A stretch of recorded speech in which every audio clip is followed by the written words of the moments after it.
Podcast, a weekly live show where we explore the power of culture and leadership in business. I'm Ryan McCarty. And I'm George Rogers, and we go live every week to learn from each other and hear from other experts about how to effectively champion our team members and ourselves. So join us live every Wednesday on our social networks or subscribe. You can listen to Apple, Spotify, and Google Podcasts. Now, let's champion your culture. Yo, what's up, George? How you doing, man? Good morning, good morning, good morning, good morning. Good morning to everybody out there. Thank you once again for joining us on Champion Your Culture, sponsored by Culture of Good. Along with myself, George Rogers, I'm here with the great Ryan McCarty, the great What's Ryan Nick Oh, Carty. MC Carty in the place to be.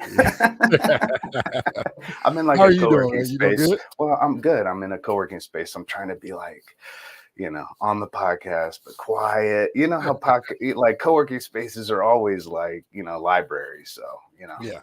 I'm trying not to disrupt everybody's work. It's always a struggle when I think about that. We were both, obviously, I was in town last week and we went to a co-working space. And I don't think I ever told you this, but I could hear your call. I think you're very passionate. There's a couple of times I'm like, he should have just done it out here with us, because those soundproof, windows and rooms, they're not really soundproof for a man of a voice like yourself, right? You know how you and I are. You put both our voices together, you get Barry White. You're the Barry, I'm the White. But our voices have that, like, yes, we are here. Champion your culture. But Just Wednesday, it's hump day, and I want to thank everybody. If there's one podcast that I want you to be loud about, that people may need to hear about, it could be this one, man. So let it go with the flow. If you're passionate about something, let it come out like it needs to come out, and hopefully somebody hears it and it's touched. Hopefully somebody hears it, and if they are frustrated by it, then they should also listen to it once again. Yes, for sure. No, it's a very important topic today, as we're talking about suicide prevention in the workplace, and continuing on this month of May within the ideas around mental health and how do we support our team and all of that. So I'm real excited about getting into that today. And man, I'm in Bloomington, Indiana. If any of you are out there listening, by the way, thank you for all of you that are joining on with us. If you ever visit Indiana and want to know where to visit for somewhere beautiful in spring, summer, and fall, even winter, you should visit Southern Indiana. So I'm down here speaking this afternoon for one of the SHRM groups from Southern Indiana. So it's going to be really cool. Yeah. Awesome. Shout I'm out to all excited my about SHRM that. I know they're going to be fired up. I can't wait to hear the feedback and see the feedback on social media. There's always good feedback once you speak. Anywhere you go, man. So I'm excited about that.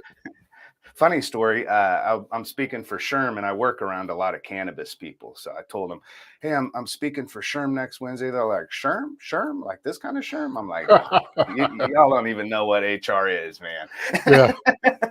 The many companies that we get to do work with and do good with. That's funny. Now the crazy thing is, on the other side, the other SHRM side of people are like, what do they mean by SHRM? Why is he putting his hands to his lips? So there's two different types of SHRMs, and Ryan, Right. like you said, doing some leadership development. I'm not speaking for the SHRM you smoke. I'm speaking for the SHRM you make employees and team members' lives and work more enjoyable, more fulfilling. All the HR stuff. I talk to a lot of HR professionals all the time, and we've got a funny segment coming up in the middle of all this really heavy subject for craziest shit in HR. I just want to give all the HR peeps out there a big shout out. George, you have something really big coming up with your book, and then you also have HR Summer School coming up with Lighthouse. Talk about that for a second. Yeah, so the book, Champion Your Purpose, I'm excited about. I'm on this champion thing. I'm just trying to champion the culture. I'm trying to help you champion your purpose. But yeah, Champion Your Purpose comes out June 8th. So just here in 3 or 4 weeks, I'm excited about that. Maybe next week we'll show the grand opening of the book cover. We'll do that. Ryan was instrumental on the book cover. And a big part of that, and really kind of talk about why that book cover and what it means to me, and how it really connects to the book. So yeah, Champion Your Purpose try to say purpose and culture at the same time. That is pretty good. Changing Your Purpose. The book is June 8th. And then before that, June 6th, 7th, and 8th, there's going to be a 3-day HR summer school. We've been doing HR summer school. This is going to be the senior year, so year number 4 that myself and Ben Eubanks have put on this HR summer school. It's become a huge virtual event. Right now, we have 2,000 plus people registered. Wow. Already for HR summer school. Expect anywhere from 3,000 to 4,000 to join us over this time. If you are part of SHRM and our HRCI credits, there are 7.5 credits for this event. So spread the word for those who are part of SHRM or HRCI. If you register, pre-register, and attend the conference, at the end of the conference, you'll get all the information you need for those 7.5 credits. So we're excited about that. Ryan's going to be speaking, opening up that day on Tuesday. So it's Tuesday, Wednesday, Thursday from 10 to 12:30, just 2.5 hours. And I promise you, if you join us, you can rewatch. It's going to be live on LinkedIn, YouTube, Facebook. And then you can also watch from our site. But LinkedIn is going to be the main, just like this today, where you're going to be able to join in and converse with all of these people. That's my favorite part, Ryan, is that I'm able to just kind of have a conversation throughout the whole time. We need that, everywhere. Yeah, we need that. So I'm excited about that as well. We need each other more and more, right? Yeah. That's why I think a lot of, post-pandemic, we were face-to-face through screens for so much of the pandemic. And now that we're actually face-to-face and many of us are back from, full remote to some type of hybrid scenario, we're seeing each other, but are we really making those authentic, genuine connections? I'm excited about summer school, HR summer school coming up with what you got going on in the book. All of those things are making us just better humans, right? Because when we become better people, we become better leaders. When we become better leaders, we're able to show up for people in better ways, right? If I'm unhealthy as a leader, I have an unhealthy culture. I can't have that healthy culture with unhealthy leadership. And so as we talk about this subject today, George, I know it's one that has directly impacted myself, directly impacted you. I would say everybody that's listening, as we bring up the topic of suicide, I just want to, at the very beginning, state that the suicide prevention hotline, or if you just need to talk to someone, and maybe this conversation has sparked something in you, and you realize that you may need to reach out to someone, or you do need to reach out to someone, you need help. I just want to mention that the hotline, as we talk about this subject throughout this whole series and beyond, the hotline is 988. So just think about 911, 988. 988 is you calling when you need help for you. Mental health, suicide ideation, if there's anything going on where you say, you know what, I just need a ear to even listen to me. They are on 988. They're there to listen 24 hours a day, even on holidays.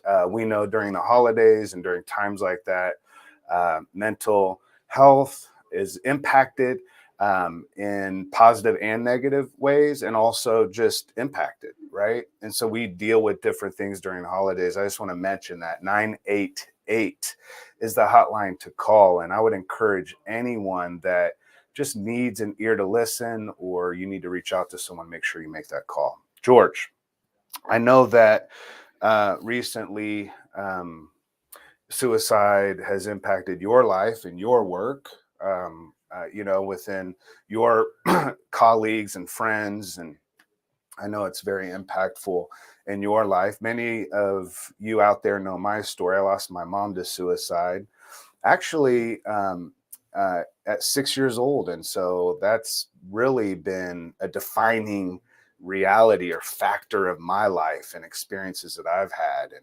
And from out of that, I think as employers, as leaders, as bosses, we need to position ourselves to address this, to alleviate or to remove stigmas around it and have conversations to make sure that people know where to turn within the workplace, because so many of our work experiences add to our stress, depression, anxiety, mental health realities. And from that, then the pressure can become so great. We need to, as leaders, be able to recognize that in our team members, and also just being able to get rid of that stigma, right? There's so many stigmas at work, like, you just leave some stuff off the table you don't talk about.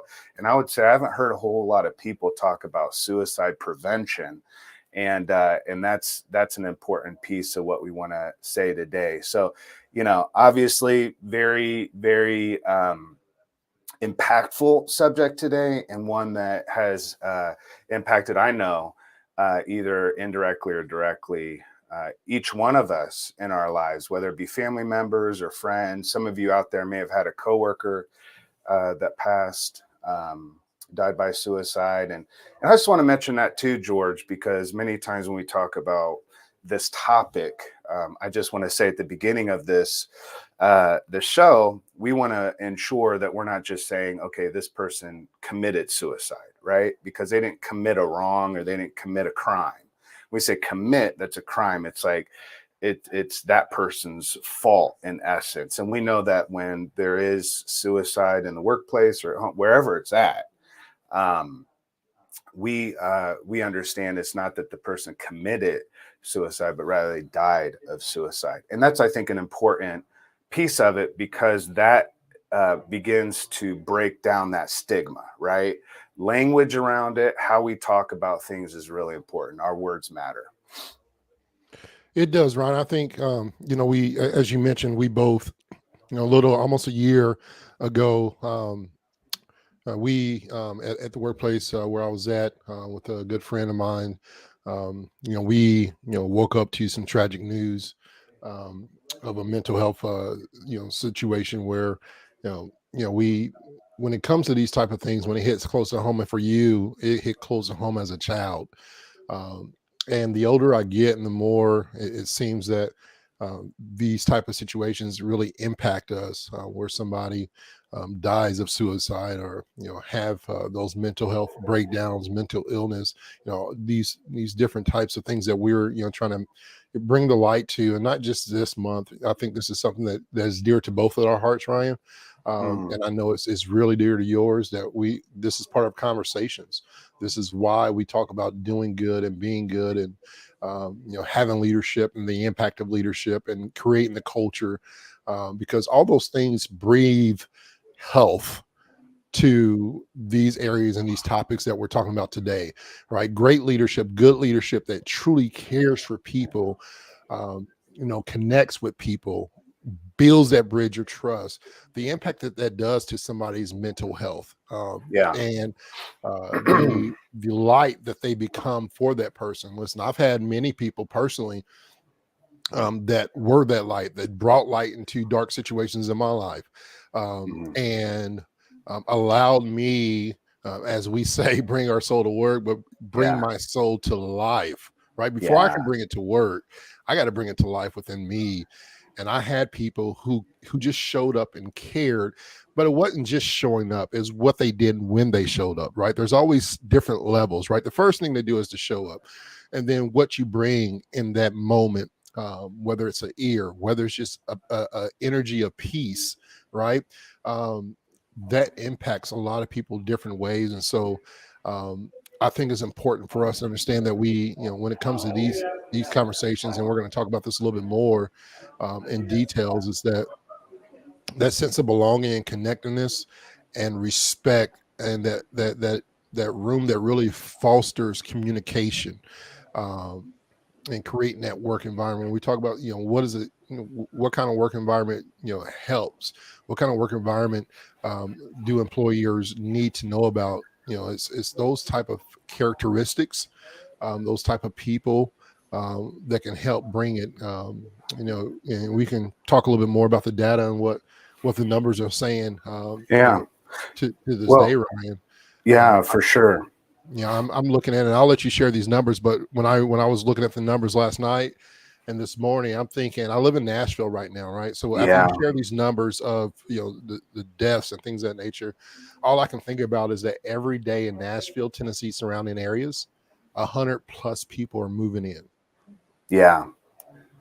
Yeah. Right. And The they're same amount taking of those people. jobs and Yeah. yeah. The same amount of people that are struggling every day with this topic of suicide, and that are dying of mental health. It's a disease, man. I don't. Well, It's not a weakness. I think we need to acknowledge it for oh, what it is, absolutely. Yeah. and things of that nature.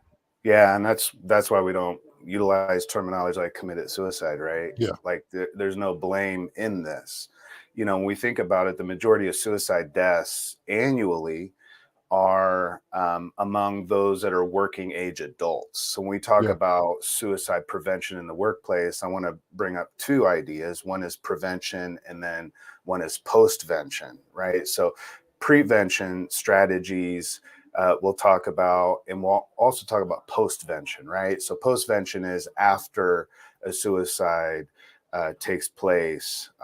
How do we as a team address that, right? So at Culture of Good, we're not simply going in and teaching goal setting, right? We have coaching one-on-one. And just several weeks ago, one of my coaching clients, not going to bring up name or anything because it's obviously coaching is one-on-one in private, but yeah, walked in and said, hey, we lost a team member yesterday, and they didn't show up at work. What happens when that person's been there and built friendships and relationships and connections, and then that person's not there any longer and work just keeps going, right? We just, Yeah. the assembly line has to keep rolling, man. I mean, work has to keep going. And we get into this, we lose people. I think it happened a lot throughout the pandemic as well. And post-pandemic, we're seeing the increase in mental health related issues, not only at home and in life, but again, in the workplace, depression being one of the major risks, significant risk factors for suicide, is the leading cause of workplace absence and low performance. So we're talking about, as we start to see workplace absence and a decrease in performance, we need to, as leaders, be able to recognize that, because that could be that person dealing with depression or stress, anxiety, and it's not just that leads to suicide. I don't want to say that, but those are contributing factors, right? We know that every year 8 million adults think seriously about taking their life, and over 1 million make an attempt. That's every year. And because of most suicide attempts being those that are of the working age adults, this is a workplace reality that if we don't start addressing, I know, and data shows us, and it's continuing to increase, suicide rates among working age adults will continue to increase, and therefore the impact that has on the workplace culture, right? We could talk about how we care about people, how we want to inspire people and build a healthy culture. To your point, though, if we don't have that foundation of leadership that has prevention strategies and postvention strategies. So I just want to mention that if you're in HR, you are a resource, human resource, that needs to focus on this very polarizing, many times stigmatized subject. But you're one of the resources among a few others. An employee assistance program, EAPs are really important to have so people know where to turn to when they need help.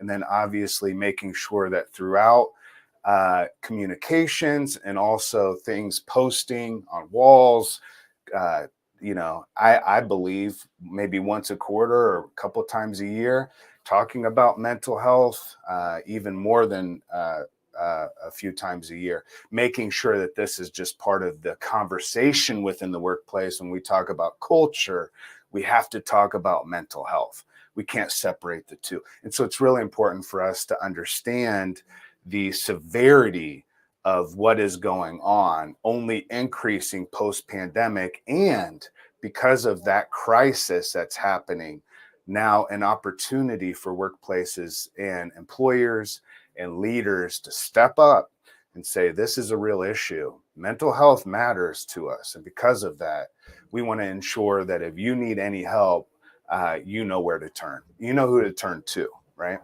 Yeah. Yep. So important. Ryan, do you want to go to the first break real quick before we dig deep? Yeah. Let's take a little breathe. Okay, everybody breathe. All right. We're going to jump into something fun real quick, just a little bit of a break. We're going to do craziest shit in HR.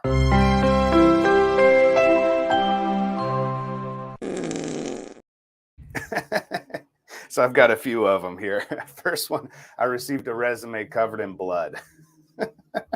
The applicant attached a handwritten note to the resume explaining that their printer had run out of ink and they couldn't reprint. Could you imagine? It's like, I really want this job. All right, here's a couple more. All right, I just feel for all you HR people. We had a stair pooper. For years, someone would poop in one of the many stairwells in the giant distribution center every few months. We tried to set up a camera to catch said pooper, but to no avail. We haven't seen a poop for over a year, but we're confident the stair pooper is still out there. You know, that's the role of HR, to find the stair pooper. My goodness. Well, it's like the stair stepper. It's just a little less effort. Yeah, something falls out when they're stepping. That's right. All right, one more.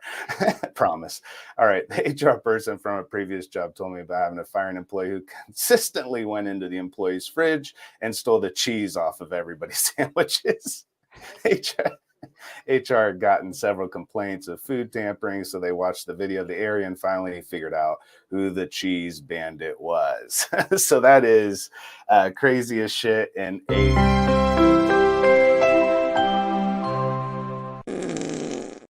and George, as always, craziest shit in HR is brought to you by Culture of Good. What if you can do more with your leadership team? What if you can empower them to make a bigger impact faster?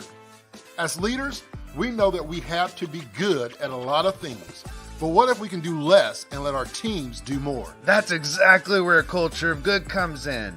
We offer solutions for every step of the culture and leadership development process, from strategy and workshops to buy-in processes, so that you can empower your employees to fulfill their purpose and make an impact on your company. We believe in empowering people, and that's why we're offering 10% off our Culture Champion certification for any team who mentions Champion Your Culture when they reach out to us on cultureofgood.com. Reach out to us today. All right, let's get rid of the cheese.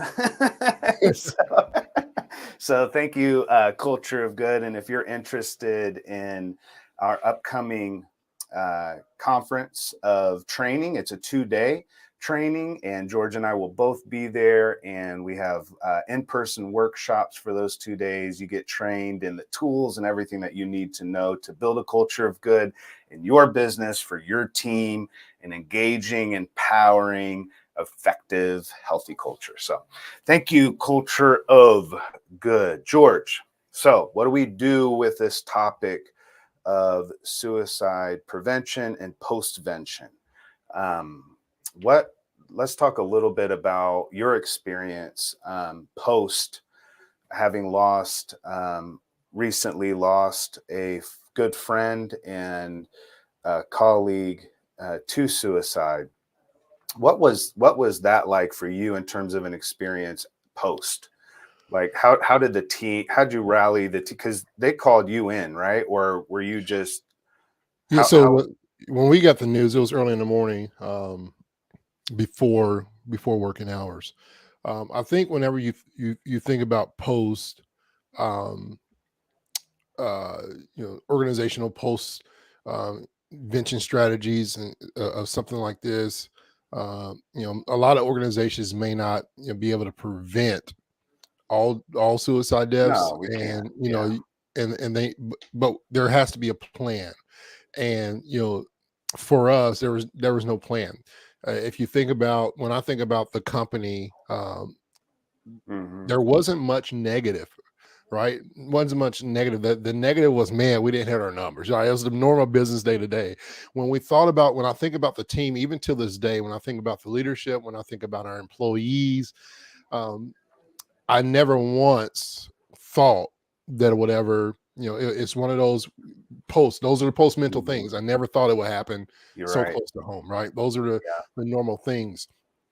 But from a psychological standpoint, from a crisis intervention or support, offering after such death, I think it's important to understand the recovery from any type of suicide death is a process that is not something that is rushed, right? Because how I deal with it, how you deal with it, and how everybody else deals with it, we deal with things differently, right? And so there's that, you got to have that intentional intention and that sensitivity when it comes to the aftermath, from a leadership standpoint or manager standpoint, how you respond to those things. It really requires what I believe is two important things. Number one, privacy of that, that family. We as a leadership, it was such a tragic moment for my friend and also for our CFO, who I looked up to, two very brilliant men that were really close to our investor. Yeah. And I'm not going to say his name just because out of respect of the family. But when this happened, Ryan, for me, the 14 years of pastor kicks in, right? Protect the family, protect any type of rumors or misinformation, any type of, just don't think about what happened or why it happened, because at this time, nobody knew exactly, as far as employees, like we didn't know exactly why or what. We just were told that, he had passed away. He succumbed to his illness. And so there was that sense of shock. And I think from an employee standpoint, what we as leadership need to do for those who can, and this is where you got to have somebody who is trained or skilled in this area. For me, having 14 years of being a pastor, I've seen just about everything, from suicides to murders to all these different types of things. And I think there's a sense of compassion and empathy that you must show from that standpoint, and really just offer practical assistance like you would to a family member, right? That short term, because it's going to be very short term in that moment of finding out, providing that support that is needed, and really allowing the flexibility, I think, was important. So there was a sense of, we don't know how you're going to handle this, but we want to be flexible to how you deal with grief. Right. But this is what we're providing. Right. So, company, and I'm going to mention the company because it's probably top two, if not top three companies. And I say that because I had retail stores with friends, and I thought we did a damn good job.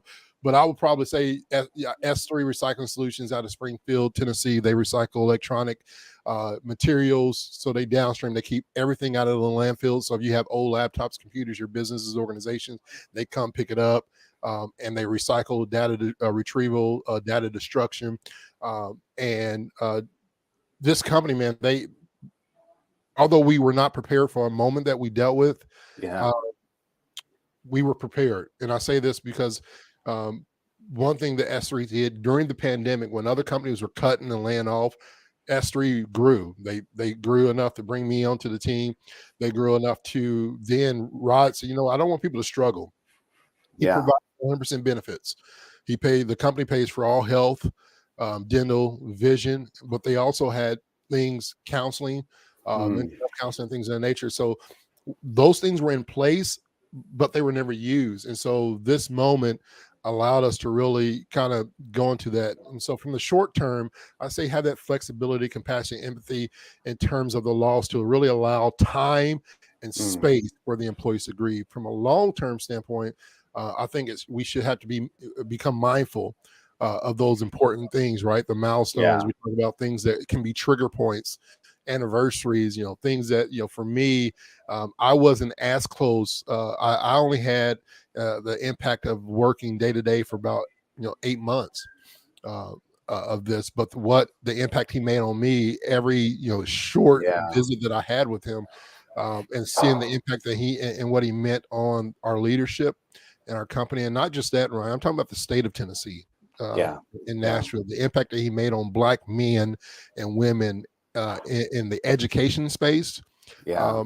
I mean, he had Black men and women flying, things that we don't grow up thinking about doing, that you Yeah. can, fly and become a pilot, that you can own a house outside of the United But States, that you even with can all own. that good and all Yeah, the external yeah, impact and contribution and making a difference and all of that, yet yeah. internally, There's a we struggle. can, there's a struggle, there's a wrestle, and to your point, there's an illness. Yeah, And that's something that those of our parents who've dealt with kids that have depression or whatever it is, any mental illness at all, we understand that it's an illness. We understand that you can't just be like, okay, snap out of it, right? yeah, we have to have those things, to your point, as that business had structure in place, right? You had leadership that could show up. We don't have to have all the right things to say. We don't have to say all the right things. We just have to show up and be there for people. People need to know that if you're in HR, you're not just there for policy. You're not just there to make sure that people comply.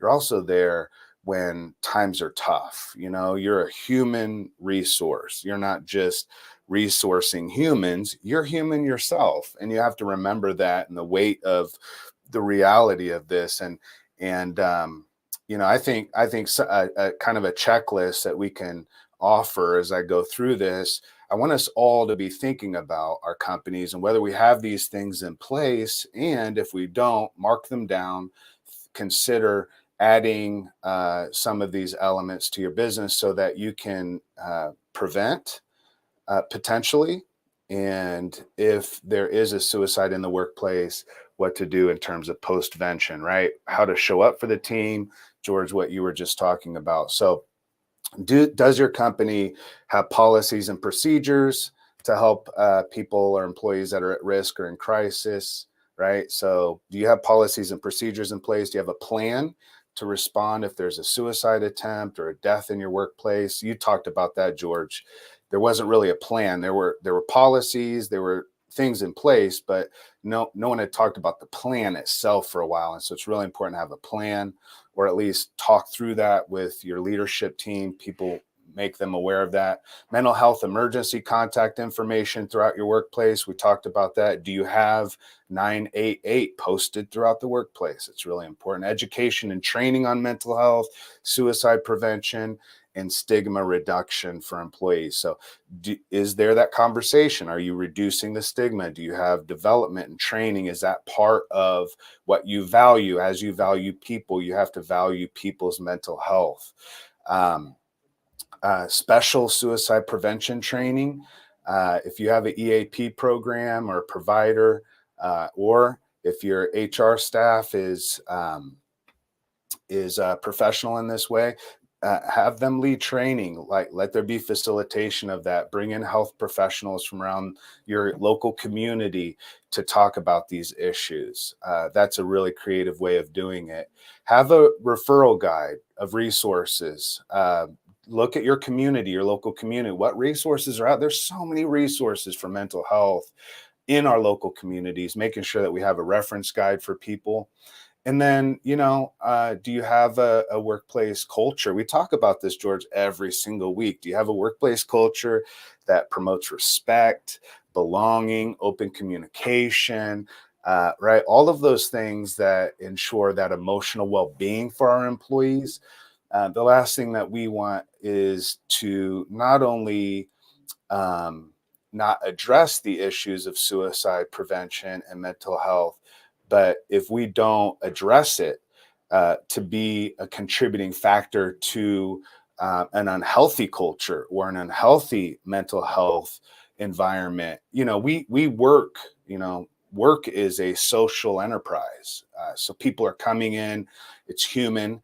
It's not just an organization, it's an organism, it's alive, it's breathing, it has values, it has hurts, it has pains, it has mess, it has depression, it has stress, it has wins and excitement, and there's all kinds of ups and downs and ebbs and flows within the workplace. And then that social enterprise is really an experiment of leadership and saying, do we have the leaders in place, and do we have the plan and strategies for prevention and postvention, and ensuring that people have the resources, know where to turn and who to turn to in the moments. And also as leaders, I think it's really important that we are able to identify and see these things earlier, signs of potential mental health crisis, or when someone's struggling on our team, that we're ready as leaders to be able to recognize that, right? Facial expressions, if somebody's dealing with, difference in emotions, we can identify some of those things simply by just making sure that we're asking people how they're doing, not just how they're doing with their work. And I think, George, that's one thing that you and I do really well before we get into any type of work conversation. We ask that question, and we pause to listen. And I'm not saying that's everything, but it's really, really important if we start, especially, as we start to see that someone may be struggling, that they've not heard how you doing for the first time, that they know that this is a culture that really wants to know.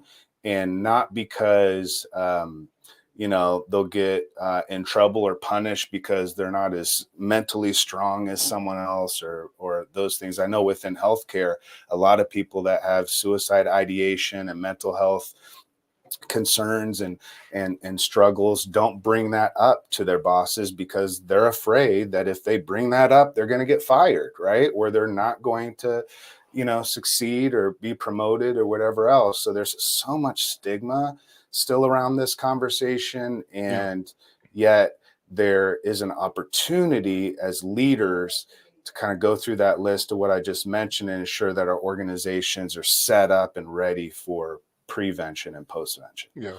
I think from one of the classes that we had when it came to organizational preventions, the 3 tiers. Now, and I want to thank Kenneth.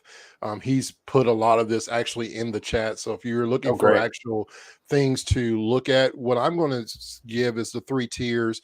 And I believe it's just kind of, it goes across the board when it comes to how do you create these type of strategies, prevention strategies. The number one thing is, obviously, we talk about creating a culture of good. What that really is creating a respectful, inclusive environment. Inclusive is the most important key, right?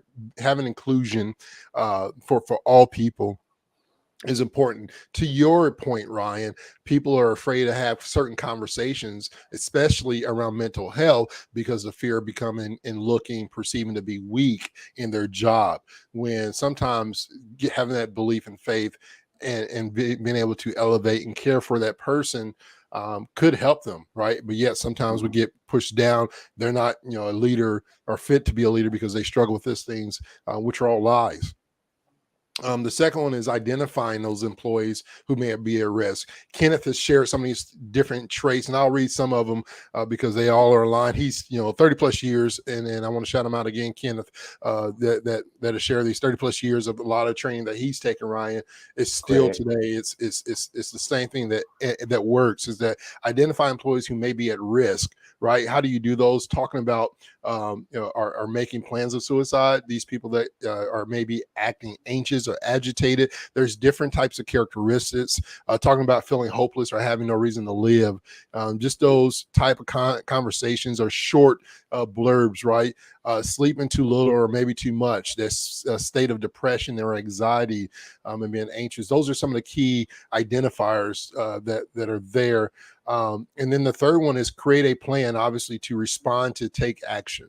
Those are the 3 things when it comes to prevention. You got to make sure you're creating a respectful and inclusive workplace. You got to make sure that you are able to identify those at risk. What are the characteristics? What are the mindsets? What are some of their mannerisms? And then obviously create a plan to respond. Like, if I see this, do I have, and this is where leadership comes back into it. We say leadership rises, everything rises and falls on leadership. You got to be able to have a plan, but then have people to be able to execute that plan. People that care, because if I am struggling, I'm not going to listen to somebody that I don't feel like trusts to care for me. That's, if anything, Yeah. it's going to push me further away, Ryan. Right? I've Yeah. been in that place of depression where your words just make me more depressed. Yeah. Yeah. And so, like, you got to have people in leadership. This is something that's part of leadership development. When we talk about having, some of those key principles and really soft skills, like, in reality, we talk about this HR, it's human resources. What are the resources we have?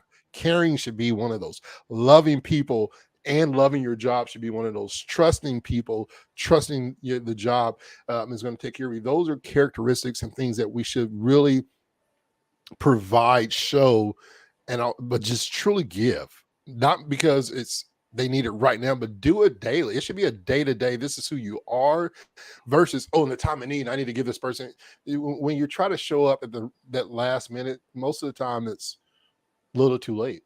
Yeah. Well, we think about, if you're a piano player and you injure your finger, you can't perform, right? But we don't think about, when someone's lacking in performance, to your point about leaders being able to see and recognize when somebody's going through or struggling, going through difficulty, depression, whatever that could lead to suicide ideation, very possibly lead to it.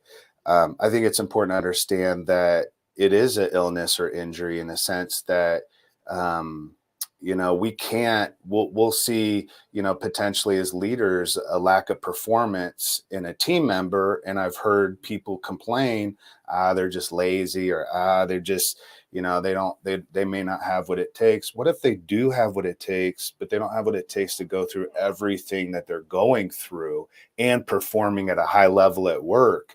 And so workplaces have a unique opportunity to be first to identify, and I would say a responsibility, leaders, that we have, because so many of our team members work for us, with us, around us 8 hours a day.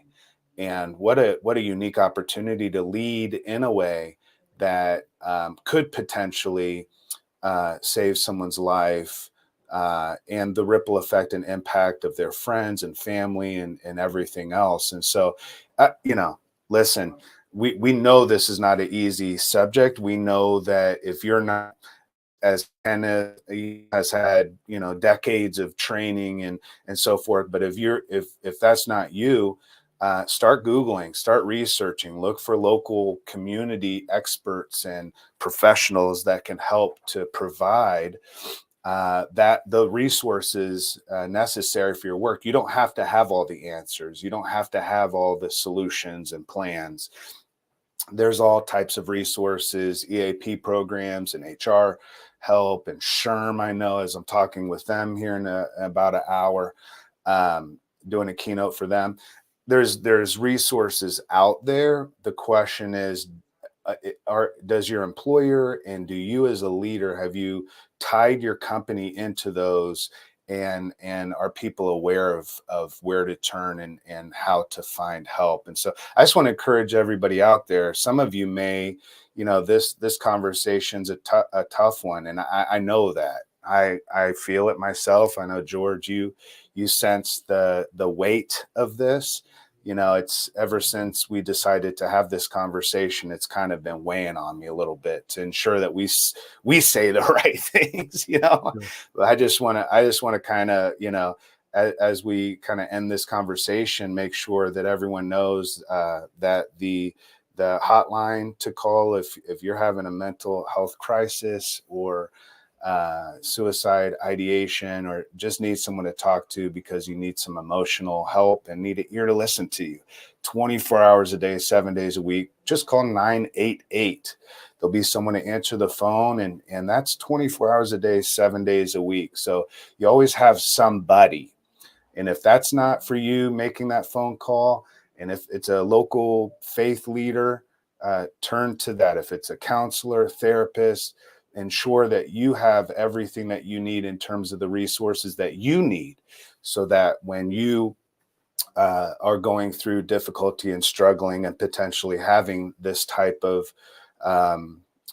the suicide ideation, whatever it is that you're facing, that you know where to turn, because the longer, and I believe this, the longer that we allow ourselves to stay or to not address the depression or the stress or the emotional realities, if we don't address that for ourselves, it can just get exasperated to the place where we feel like everything's so out of control that we have no hope.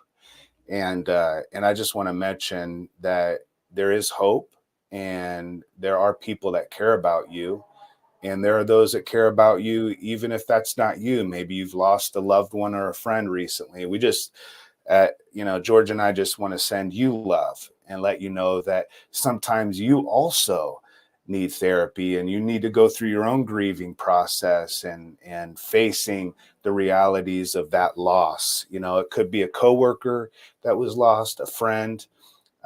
Ensure that you have the resources that you need to go through that as well. Just because you're not the person doesn't mean that ripple has not become a wave in your own life. And I would encourage everyone that's been impacted by this to reach out to someone that they can trust. Usually that's not a lot of people, but if you have one person you can trust, make sure you reach out to them. True. Yeah, we appreciate everybody.